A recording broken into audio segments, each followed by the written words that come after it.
Ұлттық қорда қаражатты алу және оны отбасы банктегі депозитке салу туралы нұсқау.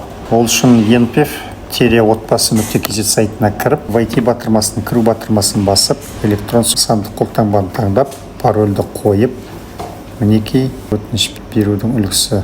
Мына жерде нацфонд деген жерді басамыз да, осы өзіміздің кім екеніміз жөнінде авторизацияны толтырамыз.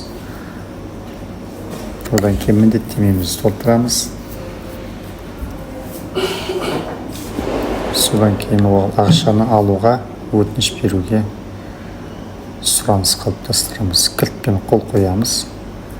Мінекей не үшін, қай мақсатта алатынымызды осы жерде таңдаймыз.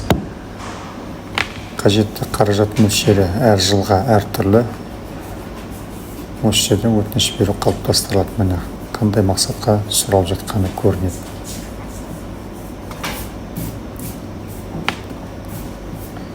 Әдісқымен қол қоямыз да өтінішті жібереміз. Сәттілік.